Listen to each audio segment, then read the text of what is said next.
నమస్తే, నేను మీ జనం టీవీ శంకర్. మనం ప్రస్తుతానికి యాదాద్రి భువనగిరి జిల్లా ఆలేరు మండలం గుండ్లగూడెం గ్రామంలో ఉన్నాం. సర్పంచ్ ఎన్నికలు రాష్ట్రంలో జరుగుతున్నాయి. 11వ తారీఖు మొదటి దఫా ఎన్నికలు జరుగుతున్నాయి. ఈ సర్పంచ్ ఎన్నికలకు సంబంధించి పలు రాజకీయ పార్టీలు పోటీ చేస్తున్నాయి. ఒక్కొక్క గ్రామంలో ద్విముఖ పోటీ, త్రిముఖ పోటీ, ఇట్లా కొన్ని సర్పంచులు ఏకగ్రీవమైనాయి. మరి ఈ గుండ్లగూడెం గ్రామానికి సంబంధించి మేధావులు, ఇక్కడ కమ్యూనిస్టు యోధులు చాలా మంది ఇక్కడ జన్మించినటువంటి గడ్డ. ఈ గుండ్లగూడెం సంబంధించి ఇక్కడ మనకు పోటీ చేస్తున్నటువంటి సర్పంచ్గా పోటీ చేస్తున్నటువంటి అభ్యర్థి, ఆ అభ్యర్థితో పాటు వార్డు మెంబర్లు వీళ్ళంతా కూడా ఉన్నారు. వాళ్ళకి సంబంధించి ప్రచారం షురు కాబోతుంది. ఒక్కసారి గుండ్లగూడెంలో ఏం జరుగుతుంది, ఎట్లా వాళ్ళ ప్రత్యర్థులను ఎదుర్కోబోతున్నారు, గతంలో వాళ్ళ భర్త సర్పంచ్గా కూడా ఇక్కడ 5 సంవత్సరాలు పదవిలో కొనసాగిండు, ఆయన చేసినటువంటి అభివృద్ధి ఏం చేసిండు, మళ్ళీ ఇప్పుడు గెలిపిస్తే ఏం అభివృద్ధి చేయబోతుండో ఒకసారి మనం మాట్లాడుకుందాం. రైట్, ఇప్పుడు సర్పంచ్ అభ్యర్థిగా ఉన్నటువంటి ఏసీ రెడ్డి మంజులతో మనం ప్రారంభించి ఒకసారి మాట్లాడదాం. మేడం నమస్తే అండి.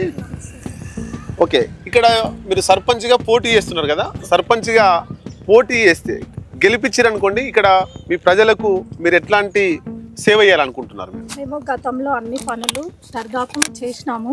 ఇప్పుడు కూడా ఇంకా కొన్ని పనులు ఉన్నాయి, అవన్నీ కూడా మేము చేస్తామని మాట ఇస్తున్నాము.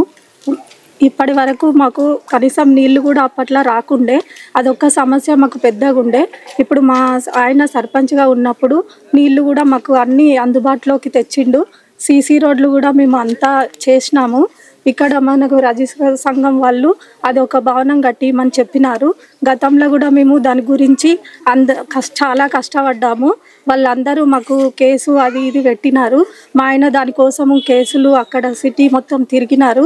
ఇప్పుడు కూడా మేము అది కూడా అందరికీ చేస్తామని మాట ఇస్తున్నాము. ఓకే, అంటే మీరు ప్రచారం తిరుగుతారు కదా గ్రామాల, మీ ఊర్లో వార్డులలో ఎట్లా ఉంది? అంటే మహిళలు ఎట్లా మిమ్మల్ని అంటే ఆశీర్వదిస్తుర్రా, మీకు ఏం హామీ ఇస్తున్నారు? చాలా ఆశీర్వదిస్తుర్రు. మీరు ఎప్పుడైనా మాకు ఎల్లవేళలా అందరూ తోడుంటుర్రు, మంచిగా చేస్తుర్రు అని మా ఎంబడి వాళ్ళందరూ సపోర్టుగా నిలబడుతుర్రు. మాకు ఉంగరం గుర్తుకు ఓటేసి మాకు గెలిపియగలరని అందరినీ కోరుతున్నారు. ఓకే, ఇప్పుడు సర్పంచ్గా పోటీ చేస్తున్నటువంటి మంజుల గారి భర్త ఏసిరెడ్డి మహేందర్ రెడ్డి గారు, ఆయన 5 సంవత్సరాలు సర్పంచ్గా ఇక్కడ ఉన్నాడు. ఒక్కసారి ఈ ఊరి చరిత్ర ఏంది, గ్రామ పంచాయతీ ఎట్లా ఏర్పడింది, ఇవన్నీ కూడా మాట్లాడుకుందాం. అన్న నమస్తే. నమస్తే. ఓకే, ఈ గ్రామ పంచాయతీ అంటే ఏ సంవత్సరంలో ఏర్పడింది, మొదటి సర్పంచ్ ఎవరు, అసలు ఇక్కడ విశిష్టత అయింది, అసలు మీరు ఏ ఫ్యామిలీ నుంచి వచ్చారు, ఏం సేవ చేయాలనుకుంటున్నారు? ఒకసారి మన గ్రామ పంచాయతీ ఆలేరు నుంచి 1995లో బైఫర్కేషన్ అయ్యి మన సపరేట్ ఏర్పడ్డది. అంటే అంతకుముందు ఆలేరు గ్రామ పంచాయతీలో ఉండేది. 1995లో సపరేట్ అయింది. నేను 5వ సర్పంచ్గా గెలవడం జరిగింది. మా ఊరు గతంలో కూడా చాలా చైతన్యవంతులు, కమ్యూనిస్టు పార్టీ ఎక్కువ ఉండేది. గతంలో రజాకారుతో పోరాడినటువంటి చరిత్ర, చైతన్యవంతులు ఉన్నారు, మేధావులు చదువుకున్న వాళ్ళు కూడా ఉన్నారు.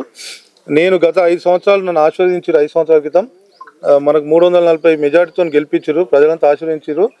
మీరు పోటీ చేసినప్పుడు, మేము చేసినప్పుడు వారికి ప్రజలకు సేవ చేయాలనే ఆలోచనతో గెలిచిన ప్రతిరోజు నుంచి కూడా కష్టపడి అన్ని పనులు చేయడం జరిగింది. గతంలో ఒక 50 లక్షల సీసీ రోడ్లు వేయడం జరిగింది, ఒక 40 లక్షల అండర్ డ్రైనేజ్. ఇంతవరకు మా ఊర్లో వేరే ఓపెన్ మోరీలు ఉండేది, మనం వచ్చినాక మొత్తం అండర్ డ్రైనేజ్ చేయాలనే ఆలోచనతో ఊరు మొత్తం అండర్ డ్రైనేజీలు చేయడం జరిగింది. అదేవిధంగా శ్మశాన వాటిక లేక ఇబ్బంది పడుతుండేది, శ్మశాన వాటిక కట్టాము, రైతు వేదిక కట్టాము. ఈ విధంగా అన్ని అభివృద్ధి కార్యక్రమాలు చేసుకుంటూ వచ్చాము. అదేవిధంగా మన ఊర్లో ఎవరైనా పేదవారు చనిపోయినట్టయితే ప్రతి ఒక్కరికి 5,000 ఆర్థిక సాయం చేయడం జరిగింది. అదేవిధంగా పెళ్ళిళ్ళకు కూడా ఏవైనా పేదవారు ఉన్నా కూడా వారికి సాయం చేసుకుంటూ మంచికి చెడుకు అన్నిటికీ ఉంటూ వాళ్ళ హాస్పిటల్లో పోయినా హాస్పిటల్ తిరగడం అన్నీ చేసుకుంటూ వచ్చినాం. ఆ ఉద్దేశం మనం సేవ చేసినాం అనే ఆలోచనతోనే మళ్ళీ రిజర్వేషన్లో భాగంగా జనరల్ మహిళ రావడం జరిగింది. మా భార్యను నిలబెట్టినాము. నేను గతంలో ఏ విధంగా చేసినామో మా భార్య సర్పంచ్ గెలిచినప్పుడు అదే విధంగా ఉండి జనాల్లో ఉన్నాము. కాబట్టి జనాలందరూ ఆశీర్వదించండి. మాకు ఎలాంటి వేరే ఆలోచన లేవు. మాకేదో వ్యాపారాలు చేసుకుంటూ మన ఊర్లో రైతులందరూ ఇబ్బంది పెడితే ఇసుక కొడుతున్నారు. ఆ ఇసుక కొట్టుకుంటూ జనగాము అక్కడక్కడ తదితర ప్రాంతాలు ఇస్తూ రైతులందరినీ ఇబ్బంది పెడుతున్నారు. ఆ రైతులకు వాటర్ లేక ఇబ్బంది పడుతుంటే కూడా వాళ్ళ కడుపు నింపుకోవడం కోసమే ఇసుక దందా చేస్తారు. ఇప్పుడు రేపు గెలిచేస్తే కూడా ఇసుక కొట్టుకోవడం కోసం వాళ్ళు ప్రయత్నం చేస్తారు తప్ప జనాలకు ఎలాంటిది చేయరు. ఎందుకంటే గతంలో 5 సంవత్సరాలు వాళ్ళకు అవకాశం ఇచ్చారు. వాళ్ళు 5 సంవత్సరాలు ఏం చేసారు అనేది ఒక్కసారి దయచేసి ఆలోచించండి. ఎందుకంటే మన ఊర్లో చదువుకున్న వాళ్ళు మేధావులు చాలామంది వారందరికీ తెలుసు ఎవరు ఏందనేది తెలుసు. కాబట్టి దయచేసి మీరందరూ మరొకసారి మమ్మల్ని ఆశీర్వదించండి. ఆశీర్వదిస్తే మేము ఊర్లో ఇంకా మన గతంలో మన ఇక్కడ రజకులు ఒక 20-30 కుటుంబాలు ఒక 100 ఓట్లు ఉంటాయి వాళ్ళవి. అదే వాళ్ళు గత 50 సంవత్సరాల నుంచి ఇక్కడ వాళ్ళకి స్థలం ఉన్నది బంజారు దొడ్డి అనేది, దానికోసం కొట్లాడుతుండేది. అయితే నేను పోయినసారి ఏం చేసిన అందరినీ ఒప్పించి ఊరోళ్ళందరినీ ఒప్పించి ఆ బంజారు దొడ్డిని వీళ్ళ రజక సంఘానికి కేటాయించడం జరిగింది. కేటాయించి గతంలో ఎమ్మెల్యేతో 5 లక్షల వరకు తీయడం జరిగింది. దాన్ని కూడా ఇప్పుడు నిలబడ్డటువంటి వాళ్ళే అడ్డుకున్నారు.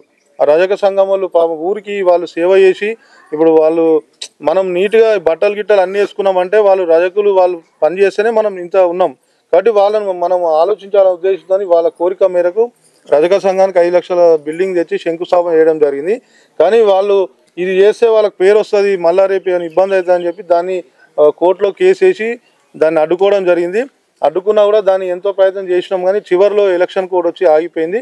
కాబట్టి వాళ్ళ రజకులు కూడా ఏమంటా అంటే వాళ్ళు గవర్నమెంట్ కానీ సొంత 5 లక్షలతోనే బిల్డింగ్ వాళ్ళకి ఇప్పించి కట్టించే బాధ్యత నాది.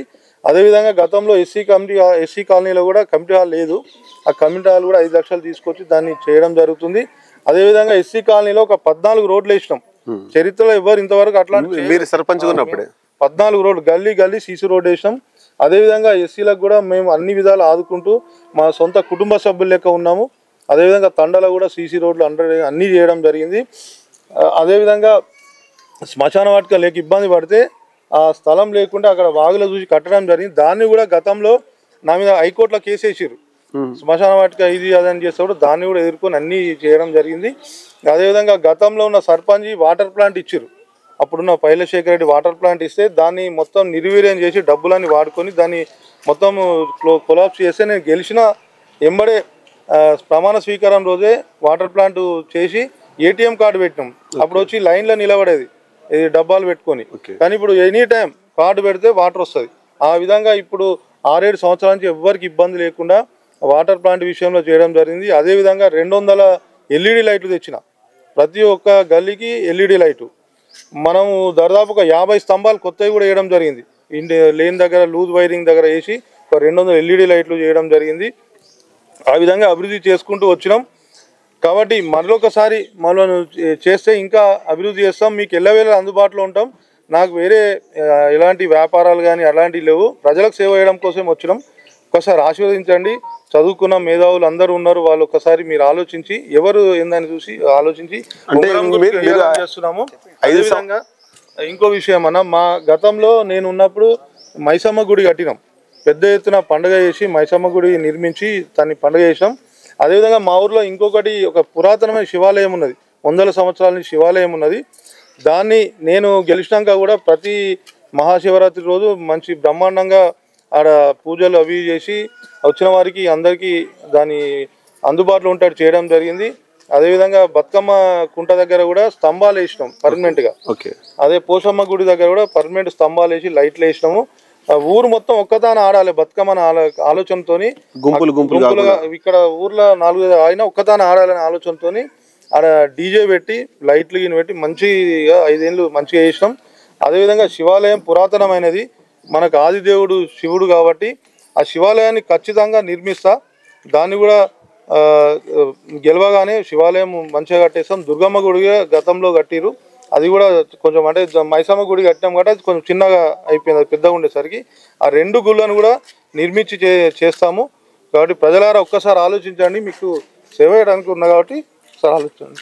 ఒకసారి మనం ఇక్కడ పోటీ చేస్తున్నటువంటి సర్పంచ్తో పాటు ఎంతమంది ఉన్నారు, వాళ్ళకి ఏం గుర్తులు వచ్చినాయి ఒకసారి మనకు పరిచయం చేస్తారు, చూద్దాం ఒకసారి.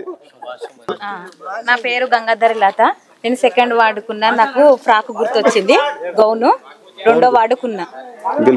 గెలిపించగలరు. మీ అందరి ఓటు మాకే సహకారంగా ఇవ్వండి. గజ్జల రాజమణి. గజ్జల రాజమణి. అందరికి నమస్కారం. నా పేరు ఆలేటి నాగార్జున. నేను 4వ వార్డు నిలబడుతున్నా.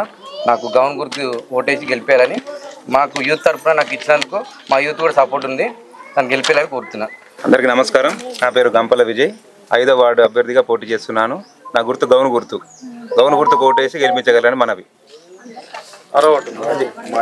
నమస్కారం, నా పేరు గుగ్లోత్ బాలమ్మ. నేను 6వ వార్డు మెంబర్గా నిలబడుతున్నాను. నా గ్యాస్ నా గుర్తు అందరు గెలిపేయగలని మనవి చేస్తున్నాను. అందరికి నమస్కారం.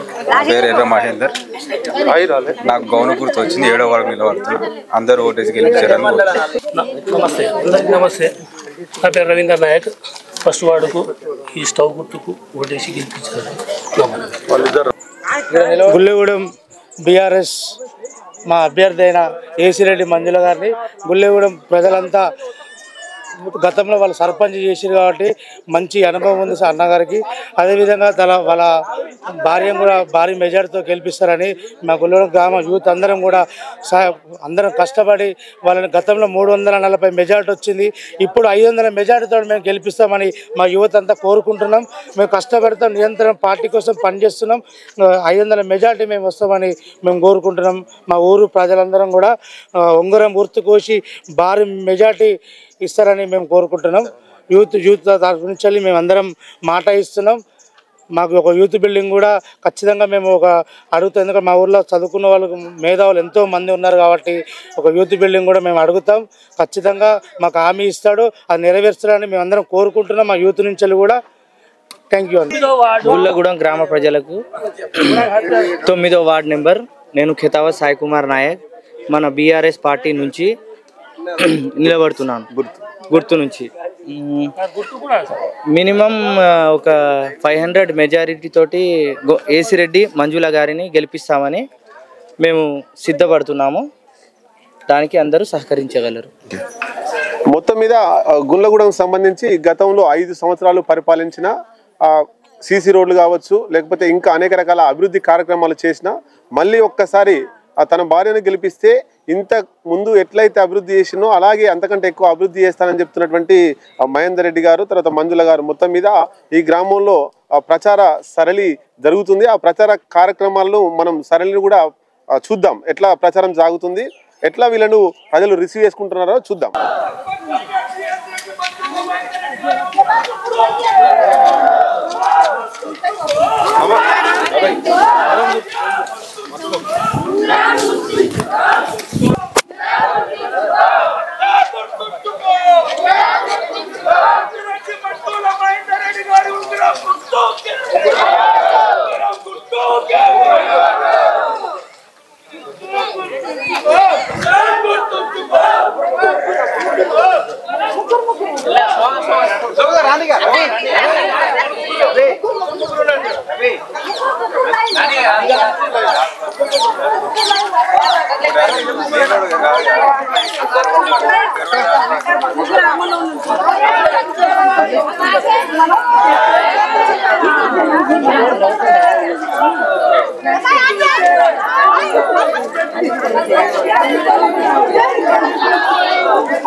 Mehender Redddy garu unguram gurtoke